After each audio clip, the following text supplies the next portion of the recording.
গল্পের সওদাগর চ্যানেলে আপনাদের সবাইকে স্বাগতম। আজকে আমরা শুনব স্যার হেনরি রাইডার হ্যাগার্ডের কিং সলোমনস মাইন্স পর্ব ৪, হাতি শিকার। আমি অবশ্য লুকাঙ্গা এবং কালকি নদীর সংযোগস্থলে অবস্থিত সিটান্ডার প্রাল পর্যন্ত যাত্রাপথের অনুপঙ্খ বর্ণনা দিচ্ছি না। তবু এটুকু না বললেই নয় যে এই যাত্রাপথের দৈর্ঘ্য ছিল ডারবান থেকে 1000 মাইলের বেশি, যার শেষ 300 মাইলে ছিল ভয়ঙ্কর সেচ্ছি মাছের লাগাতার উপস্থিতি। এই মাছির দংশন মানুষ আর গাধা ছাড়া সব প্রাণীর জন্যই মারাত্মক। আর এই 300 মাইল পথ পায়ে হেঁটে এগোতে হয়েছিল আমাদের। জানুয়ারির শেষ দিকে আমরা ডারবান ছেড়ে রওনা হলাম। মে মাসের দ্বিতীয় হপ্তায় ক্যাম্প করলাম সিটান্ডার প্রালের কাছে। আমাদের এই রোমাঞ্চকর যাত্রাপথের নানা ধরনের অগন্তি ঘটনা ঘটলেও একজন আফ্রিকান শিকারীর ক্ষেত্রে তা হরহামেশাই ঘটে থাকে। তাই কেবল ব্যতিক্রমধর্মী একটা ঘটনাই পেশ করছি আপনাদের সামনে। ইনিয়াটি হচ্ছে মেটাবেল প্রদেশের সর্বশেষ ব্যবসায়িক কেন্দ্র। এখানকার রাজা লোবানগুলা ইনিয়াটিতে আমরা আমাদের আরামদায়ক ওয়াগনটা ছেড়ে আসতে বাধ্য হই। ডারবানে কেনা আমাদের সেই দারুণ ষাঁড়ের পাল থেকে তখন কেবল 12টা টিকেছিল। সাপের কামড়ে হারিয়েছিলাম ষাঁড়গুলোর একটি, পানির অভাবে মারা গিয়েছিল 3টি, একটা হারিয়ে গিয়েছিল, আর বাকি 3টা মারা গিয়েছিল বিষাক্ত টিউলিপ ঘাস খেয়ে। আরও 5টায় বিষক্রিয়ায় আক্রান্ত হলেও সময় মতো টিউলিপ পাতা সেদ্ধ করে স্যালাইন হিসেবে প্রয়োগ করে বাঁচাতে সক্ষম হয় ওগুলোকে।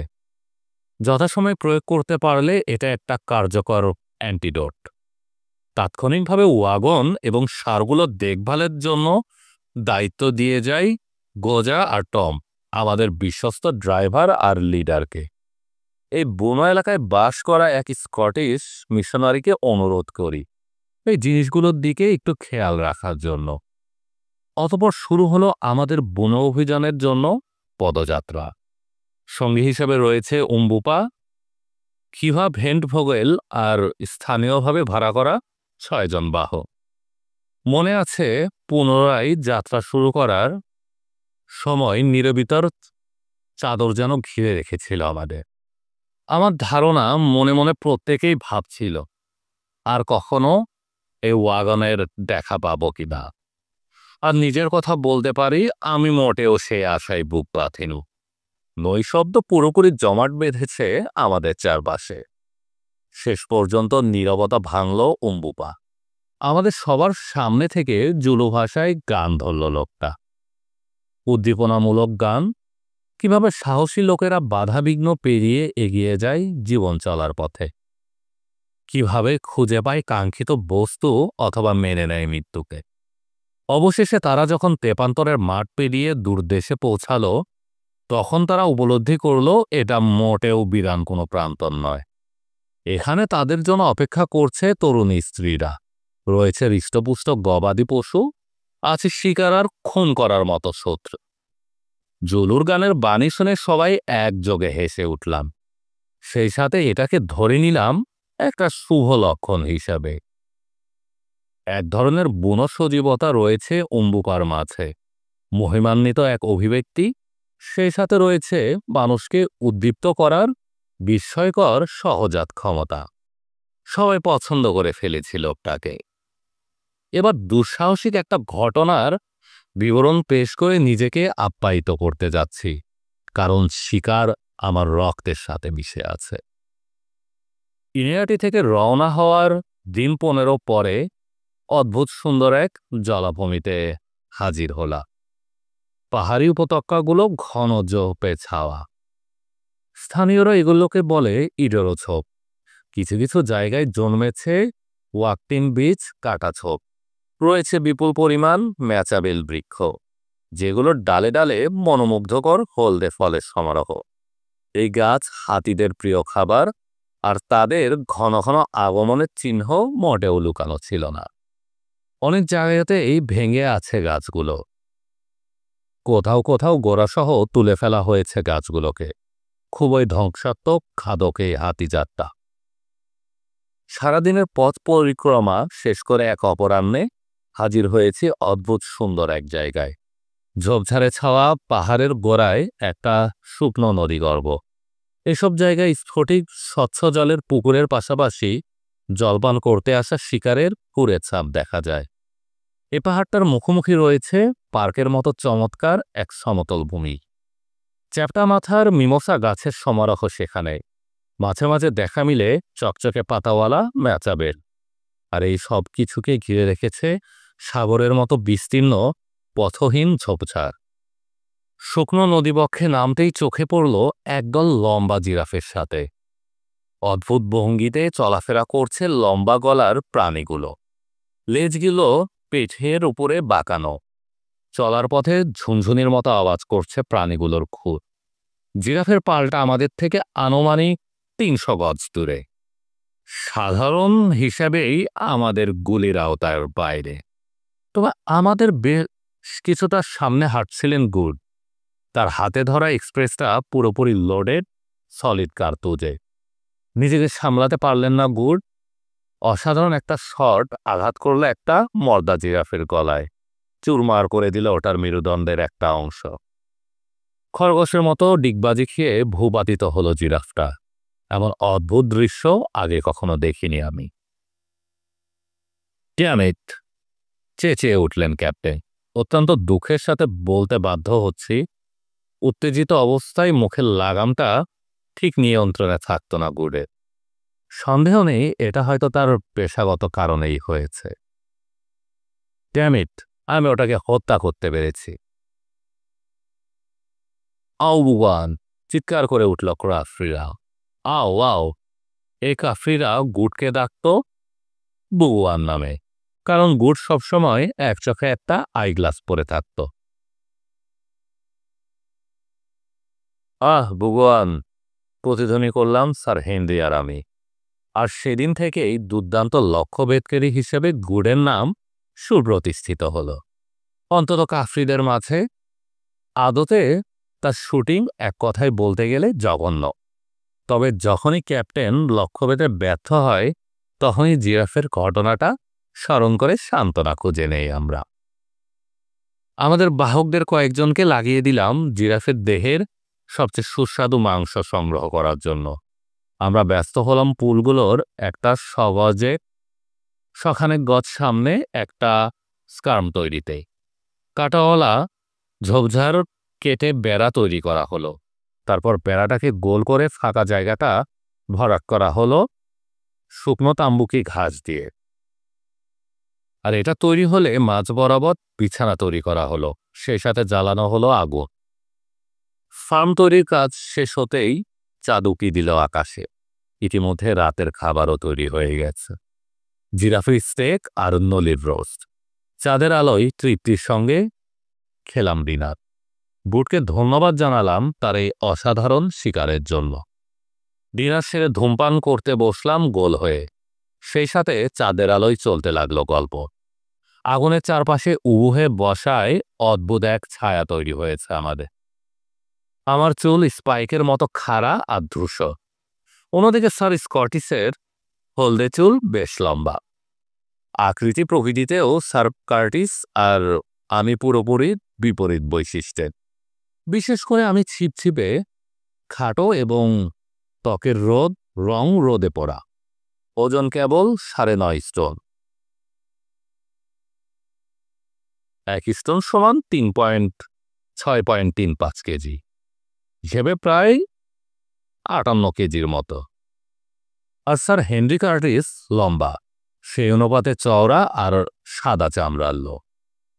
ওজন ১৫ স্টোন, প্রায় ৯৫ কেজির উপরে। তবে এই তিনজনের মধ্যে পরিস্থিতি বিবেচনায় সবচেয়ে অদ্ভুত লাগছে রয়্যাল নেভির ক্যাপ্টেন জন গুডকে। একটা চামড়ার ব্যাগের উপর বসেছেন ক্যাপ্টেন।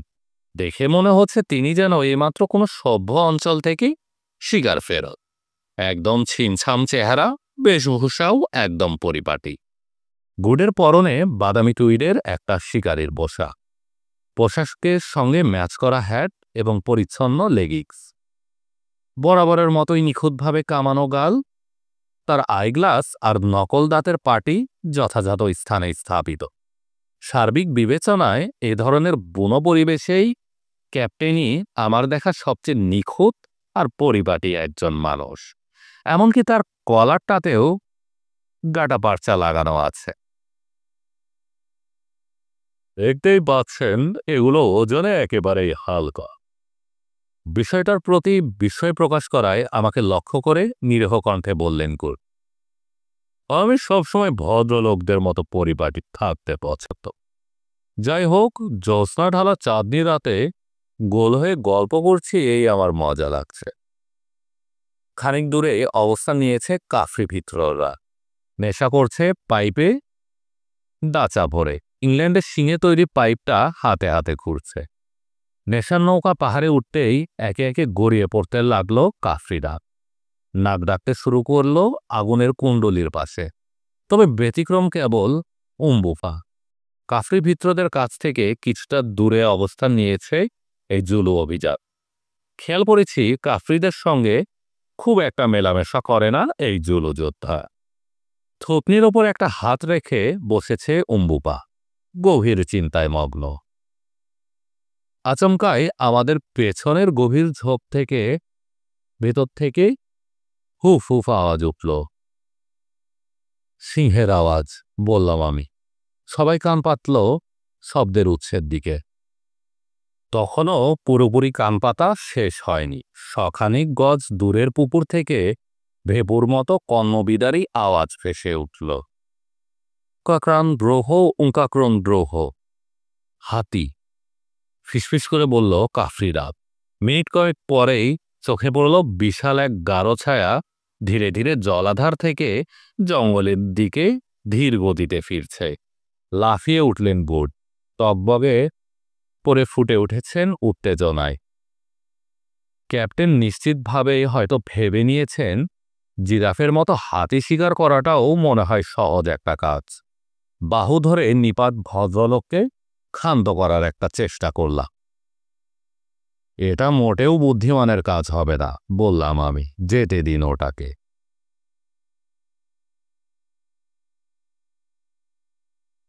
মনে হচ্ছে আমরা শিকারের স্বর্গে এসে হাজির হয়েছি।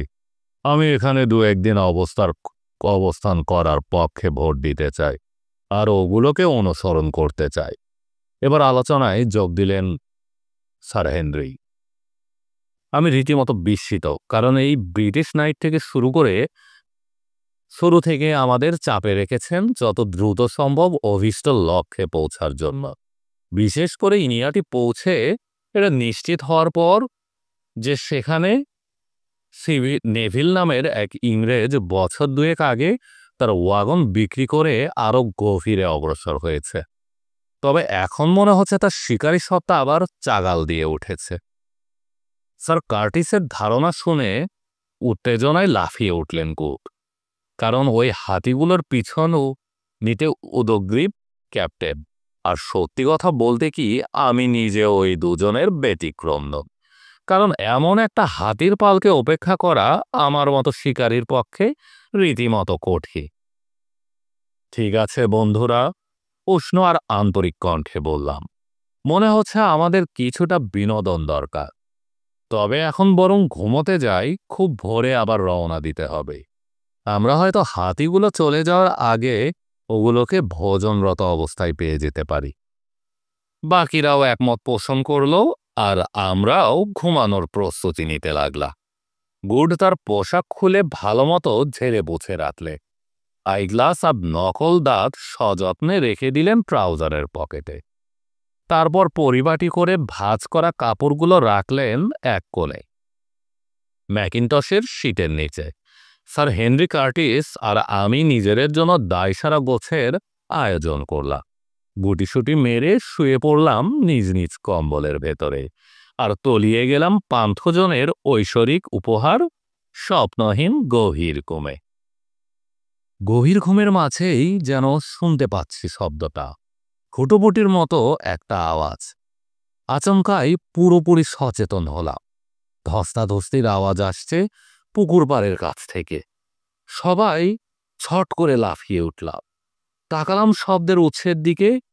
বিভ্রান্তিকর একটা অবয়ব ওখানে, কালো আর হলদে রঙের, ঝাপটাঝাপটি করতে করতে এগিয়ে আসছে আমাদের স্কামের দিকে। যার যার হাতের অস্ত্র নিয়ে তৈরি হলাম সবাই। পা গলালাম ভেলস্কুন বা কাঁচা চামড়ার জুতোয়। এই স্কাম ছেড়ে অগ্রসর হলাম বিদঘুট জিনিসটার দিকে। ইতিমধ্যে কিংভূত কিমাকার বস্তুটা ভূপাতিত হয়েছে, ক্রমাগত পল্টি খাচ্ছে মাটির উপরে। আর আমরা যখন অকস্থলে পৌঁছালাম ততক্ষণে সবকিছু থেমে গেছে, নিস্তব্ধ নিথর। এতক্ষণে পুরো বিষয়টা পরিষ্কার হলো আমাদের কাছে। ঘাসের ওপর পড়ে আছে একটা কালো মদ্দা অ্যান্টিলোপ। আফ্রিকান অ্যান্টিলোপগুলোর মধ্যে সবচেয়ে সুন্দর হচ্ছে এই কালো অ্যান্টিলোপগুলো, মৃত। আর এর দুর্দান্ত পেঁচানো শিঙে গেঁথে আছে রাজসিক এক সিংহ। পশুরাজ সিংহও মৃত। এতক্ষণে দৃশ্যপটটা পুরোপুরি অনুমান করতে পারছি। এই কালো অ্যান্টিলোপটা জলপানের জন্য এসেছিল পুকুর পাড়ে, আর হরিণটার আসার আওয়াজ পেয়ে সেখান থেকে ওত পেতে ছিল এই সিংহ মহাশয়। হরিণটা জলপাল শুরু করতেই শিকারের উপর ঝাঁপিয়ে পড়ে সিংহটা। তবে হরিণটাও হাল ছাড়েনি, নিজের ডালপালার মতো বিস্তৃত সিংহ গেঁথে দিয়েছে সিংহের দেহে। এর আগেও এই ধরনের একটা ঘটনা দেখার সুযোগ হয়েছিল।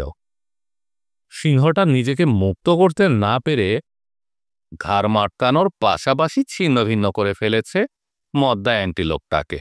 সেই সাথে মরার আগ মুহূর্ত পর্যন্ত উন্মত্তের মতো চেষ্টা করেছে নিজেকে এই সিংহের জটলা থেকে মুক্ত করতে।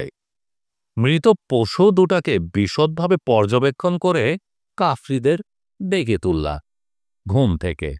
ভৃত্যদের সাহায্য নিয়ে মরা দুটোকে টেনে আনলাম আমাদের স্কামের ভিতরে। তারপর আবার শুয়ে পড়লাম। ভোর পর্যন্ত আবারও ঘুম। ভোরের প্রথম আলো ফুটতেই উঠে পড়লাম বিছানা ছেড়ে। প্রস্তুতি নিলাম আর একটা নতুন দিনের হাঙ্গামা মোকাবেলা করার জন্য। সাথে নিলাম 3টা 8 বোরের রাইফেল, পর্যাপ্ত কার্তুজ, আর আমাদের বিশাল পানির বোতলগুলো পূর্ণ করে নিলাম ঠান্ডা হালকা লিকারের চা দিয়ে। অভিজ্ঞতার আলোকে দেখেছি শিকারের অভিযানে এই বস্তুটা ভালো কাজে দেয়। ঝটপট সামান্য নাস্তা গিলে নেমে পড়লাম পথে। উম্বুপা, খিভা আর ভেন্ট ভোগেল সঙ্গী হলো আমাদের এই অভিযানে। কাফরি ভৃত্যদের স্কামেই রেখে যাচ্ছি সিংহ আর হরিণটার চামড়া ছাড়ানোর পাশাপাশি হরিণের মাংস সংগ্রহ করার জন্য। হাতির চওড়া ট্রেল পেতে কোনো সমস্যাই পোহাতে হলো না। ট্রেল পরীক্ষা করে ভেন্ট ভোগেল জানালো এ পাল্টায় 20 থেকে 30টা হাতি আছে, যেগুলোর অধিকাংশই মর্দা আর পূর্ণবয়স্ক। তবে রাতে বেশ কিছুটা পথ পাড়ি দিয়েছে পাল্টা। এখন সকাল 9টা। ইতিমধ্যে ভীষণভাবে তাতিয়ে উঠেছে পরিবেশ। পতিত বৃক্ষ, পাতার বাকলের ছিন্নভিন্ন অবস্থা এবং টাটকা নাদির অস্তিত্ব দেখে নিশ্চিত হয়েছি পাল্টা থেকে খুব বেশি পিছিয়ে নেই আমরা। অবশেষে দৃষ্টিসীমায় ধরা পড়ল সেটি। সংখ্যাও মিলে গেছে ভেন্ট ভোগেলের ধারণার সাথে। 20-30টা হবে সংখ্যায়। সরু আর ফাঁপা একটা জায়গায় অবস্থান নিয়েছে এই মাতঙ্গের দল। কেবল সমাপ্ত করেছে প্রাতরাশ। কুলোর মতো কানগুলো দোলাচ্ছে। মনোমুগ্ধকর এক দৃশ্য।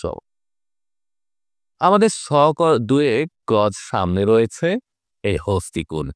এক মুঠো শুকনো ঘাস তুলে নিয়ে বাতাসে ছুড়লাম, বাতাসের দিক বোঝার জন্য। বাতাস যদি আমাদের দিকে বয় তবে ধরে নিতে পারি গুলি করার আগেই ওগুলো পগার পার হয়ে যাবে ওখান থেকে। তবে এক্ষেত্রে বাতাসের গতি আমাদের দিকে, সুতরাং গন্ধ শুকে আমাদের উপস্থিতি টের পাবে না এই হাতির পাল্টা। চুপি চুপি এগোতে লাগলাম। সৌভাগ্যই বলতে হবে আমাদের। চমৎকারভাবে নিজেদের লুকিয়ে রেখে হাতির পাল্টার 40 গজের মধ্যে পৌঁছে গেলাম। ঠিক আমাদের সামনেই তিনটা দুর্দান্ত মদ্দা হাতি, যার একটা রয়েছে নিখুঁত বিশাল আকার দা। ফিসফিস করে জানালাম আমি মাঝেরটাকে নিতে চাই। স্যার হেনরি নিলেন বা পাশেরটা, আর বিশাল দাঁতের হাতিটা শিকারের দায়িত্ব পড়ল ক্যাপ্টেন গুডের উপরে। এখনই, ফিসফিস করে বললাম। বুম বুম বুম, তিনটা ভারী রাইফেল ভেঙে দিল বনের নিস্তব্ধতা। স্যার হেনরির রাইফেলের গুলি হাতুড়ের মতো আঘাত করল তার জন্য নির্ধারিত হাতিটাকে। মাটিতে লুটিয়ে পড়ল ওটা, মারা গেছে সাথে সাথেই। রাইফেলের গুলি সরাসরি হৃৎপিণ্ডে আঘাত করেছে প্রাণীটা। আমার শিকারটাও পড়ল ওটার হাঁটুর কাছে। ধরে নিয়েছিলাম মারা যাচ্ছে, তবে আমার ধারণা ভুল প্রমাণ করে খানিক পরেই উঠে দাঁড়ালো আহত হাতিটা। সরাসরি এগোতে লাগলো আমাকে লক্ষ্য করে। রাইফেলের দ্বিতীয় ব্যারেলটা এবার খালি করলাম ওটার পাঁজর বরাবর। নিরাপদ দূরত্বে থাকতেই পড়ে গেল মাটিতে। ছটিতে রাইফেল রিলোড করে হাজির হলাম হাতিটার কাছে। মাথায় গুলি করে ওটাকে মরণ যন্ত্রণা থেকে মুক্তি দিলাম। এবার ঘুরলাম ক্যাপ্টেন গুডের দিকে। তিনি কিভাবে তার ভাগের বিশাল মদ্দা হাতিটাকে সামলেছেন তা দেখার জন্য। কারণ আমার শিকারটা নিথর হওয়ার সময়ই আমি গুডের শিকারের ক্রুদ্ধ চিৎকার শুনতে পেয়েছিলাম। ক্যাপ্টেনের কাছে হাজির হতেই তাকে উত্তেজিত অবস্থায় আবিষ্কার করলাম। দেখে মনে হলো বুলেটের আঘাত পেয়ে হাতিটা তার ঘাতকের দিকে ছুটে এসেছিল, আর শিকারিও তার পথ থেকে সরে আসার সময় পায়নি। আর হাতিটা অন্ধের মতো গুটকে পাশ কাটিয়ে অগ্রসর হয়েছে আমাদের ক্যাম্পের অভিমুখে। আর পালের বাকি হাতিগুলো পালিয়ে গেছে আরেক দিকে। খানিকক্ষণ নিজেদের মধ্যে তর্ক করলাম, পিছু নিব আহত হাতিটার না হাতির পালটাকে অনুসরণ করব। কারণ এই যে আমরা ওই বিশাল গজদন্তির শেষটা দেখে ফেলেছি। শেষ পর্যন্ত হাতির পালটার পিছু নেওয়ারই সিদ্ধান্ত হলো। সেই ঘটনার পর থেকে আমি সবসময় এটাই কামনা করি। হাতির পালকে অনুসরণ করা বেশ সহজ একটা কাজ। এগুলো চলার পথে মালটানা গাড়ির মতো চওড়া ট্রেল রেখে যায় পেছনে। ঘন ঝোপঝাড় দুমড়ে মুচড়ে যায় তাম্বুকি ঘাসের মতো। তবে ট্রেল খুঁজে পাওয়া আর তাদের সন্ধান পাওয়া দুটো সম্পূর্ণ ভিন্ন বিষয়। গা ঝলসানো সূর্যতাপে 2 ঘন্টা অনুসরণ করে অবশেষে দেখা পেলাম পালটার। একটা মদ্দা ছাড়া বাকি হাতিগুলো একসাথে জড়ো হয়ে দাঁড়িয়ে আছে। দেখতে পাচ্ছি অস্বস্তির সাথে সুর তুলে বাতাসে বিপদের গন্ধ অনুভব করার চেষ্টা করছে। সেই সাথে সতর্ক দৃষ্টিতে লক্ষ্য রাখছে সম্ভাব্য বিপদ আগেভাগে টের পাওয়ার জন্য। নিঃসঙ্গ মদ্দাটা মূল পালটার এক পাশে 50 গজ দূরে অবস্থান নিয়েছে। বোঝাই যাচ্ছে প্রহরীর ভূমিকা পালন করছে ওটা। আর আমাদের কাছে থেকে ওটার দূরত্ব 60 গজের মতো। ধরেই নিয়েছি প্রহরী হাতিটি আমাদের দেখতে পাবে, কিংবা বাতাসে আমাদের উপস্থিতির গন্ধ পাবে।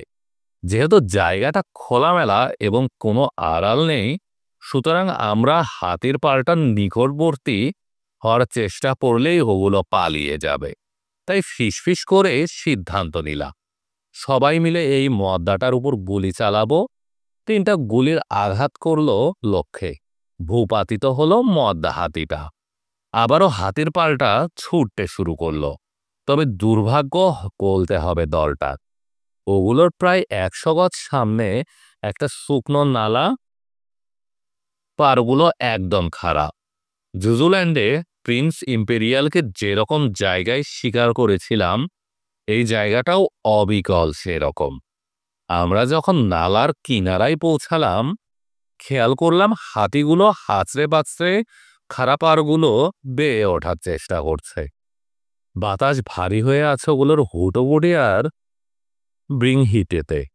আতঙ্কিত প্রাণীগুলো স্বার্থপর মানুষদের মতো পরস্পরকে ধাক্কা দিয়ে নিজে ওঠার চেষ্টা করছে খাড়া ঢাল বেয়ে। এটাই আমাদের মোক্ষম সুযোগ। দ্রুত রিলোড করতে পারলাম তত দ্রুতই গুলি চালালাম। 5টা হাতি মারা পড়ল আমাদের হাতে। পুরো পালটাকে হয়তো কবজা করতে পারতাম, কিন্তু বাকিরা পারবে ওঠার বদলে নালা ধরেই ছুটতে লাগলো। ওগুলোকে অনুসরণ করার তুলনায় যথেষ্ট ক্লান্ত হয়ে পড়েছি সবাই। তাছাড়া এরকম একতরফা হত্যাকাণ্ডে কিছুটা অস্বস্তি বোধও করছি। এছাড়া একদিনের জন্য 8টা হাতি শিকার যথেষ্ট ভালোই বলা যায়। এবার খানিক বিশ্রামের পালা। আর এই সুযোগে কাফরিরা 2টো মৃত হাতির হৃৎপিণ্ড কেটে নিয়ে এলো রাতের খাবারের জন্য। বিশ্রাম শেষে ফিরে চললাম আমাদের স্কার্মের উদ্দেশ্যে। মনে মনে সবাই খুশি। মনস্থির করেছি ভৃত্যদের আগামীকাল পাঠাবো দাঁতগুলো কেটে আনার জন্য। দলপতি হাতিটাকে গুড যেখানে আহত করেছিল সেই স্থানটা প্রেরণের সামান্য পরেই একদল ইল্যান্ডের দেখা পেলাম। তবে আর এবার রাইফেলের দিকে হাত বাড়ানোর গরজ দেখালাম না কেউ, কারণ ইতিমধ্যেই খাওয়ার জন্য যথেষ্ট পরিমাণ মাংসের জোগাড় হয়ে গেছে। আমাদের পাশ কাটিয়ে চলে গেল ইল্যান্ডের পাল্টা। তবে শখানেক গজ সামনে একটা ঝোপের কাছে থেমে আমাদের দিকে ঘুরে তাকালো। ওগুলোর কাছাকাছি যাওয়ার জন্য চরম আগ্রহ গুডের, কারণ এর আগে এত কাছ থেকে কোনো ইল্যান্ড দেখেননি ক্যাপ্টেন। নিজের রাইফেলটা অম্বুপার হাতে দিয়ে খিভাকে অনুসরণ করে ঝোপটার দিকে অগ্রসর হলেন গুড। আমরা বসে অপেক্ষা করছি তার জন্য। সামান্য বিশ্রামের সুযোগ পেয়ে মনে মনে খুশি হয়েছি। সূর্য কেবলই লালচে আভা ছড়িয়ে অস্ত যাচ্ছে পশ্চিমে। স্যার হেনরি আর আমি প্রকৃতির অপরূপ সুধা উপভোগ করছি। আচমকাই সচকিত হলাম হাতির চিৎকারে। সেই সাথে চোখে পড়ল অস্তরাগের পটভূমিতে লেজ আর সুর উত্তোলিত অবস্থায় আক্রমণরত বিশালাকার এক গাঢ় ছায়া। পর মুহূর্তে ভিন্ন একটা দৃশ্য নজর কাড়ল আমাদের। গুড আর খিবা পরিমরি করে ছুটে আসছে আমাদের দিকে। পিছে জুটিয়ে নিয়েছে সে আহত দলপতি হাতিটাকে। মুহূর্তের জন্য দ্বিধান্বিত হয়ে পড়লাম।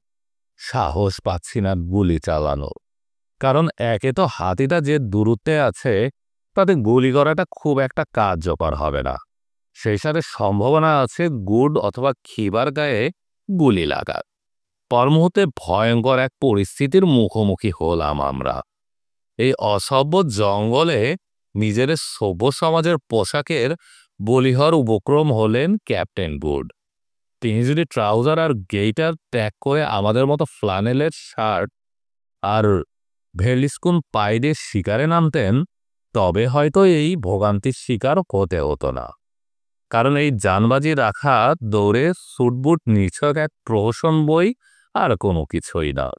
আমাদের কাছ থেকে 60 গছের মতো দূরে থাকতেই তার শুকনো ঘাস দিয়ে পালিশ করা বুট পিছড়ে গেল মাটিতে। মুখ থুবড়ে আগুয়ান হাতিটার পথের উপর পড়লেন সুবেশী ক্যাপ্টেন। নিজেদের অজান্তেই দীর্ঘশ্বাস বেয়ে এলো বুক চিরে। নিশ্চিত ধরে নিয়েছি মারা যাচ্ছেন গুড। প্রাণপণে ছুটতে শুরু করলাম লোকটার দিকে। 3 সেকেন্ডের মধ্যে সমাপ্তি ঘটল বিষয়টা। তবে আমরা যেভাবে ভেবেছিলাম সেভাবে নয়। কিভা জুলু লোকটা তার মনিবের পড়ে যাওয়াটা খেয়াল করেছে। দুঃসাহসে এই জুলু ঘুরে আফেগায়ে হাতে মুখোমুখি হলো হাতিটার। আঘাত করল ওটার সুরে। তীব্র যন্ত্রণায় সে চিৎকার ছাড়ল হাতিটা, সেই সাথে পেঁচিয়ে ধরল হতভাগ্য জুলুকে। মাটিতে ফেলে ভারী একটা পা তুলে দিল লোকটার উপর। আতঙ্কিত দৃষ্টিতে তাকিয়ে আছি দৃশ্যটার দিকে। উন্মত্তের মতো গুলি করছে হাতিটাকে লক্ষ্য করে। একসময় ছিন্নভিন্ন জুলুর লাশের পাশেই ভূপাতিত হলো হাতিটা। উঠে দাঁড়ালেন গুড, হাত বাড়ালেন শিবার ছিন্নভিন্ন লাশটার উপরে। যে দুঃসাহসী লোকটা নিজে মরে গিয়ে জীবন দিয়ে গিয়েছে তাকে। আমি ঘাতসহ এক প্রবীণ অসংখ্য হৃদয় বিদারক দৃশ্য দেখার অভিজ্ঞতা সত্ত্বেও অনুভব করছি গলার কাছে কিছু একটা দলা পাকিয়ে উঠছে। নিয়ন্ত্রণ করতে কষ্ট হচ্ছে আবেগকে। চিন্তিত চেহারার বিশাল হাতি আর হতভাগ্য ক্ষিভার বিকৃত লাশটার দিকে তাকিয়ে আছে উম্বুবা। আহ, কি একটা দৃশ্য! অবশেষে কথা বলল জুলু যোদ্ধা। লোকটা মারা গেছে, তবে একজন সত্যিকারের মানুষের মতোই মরেছে।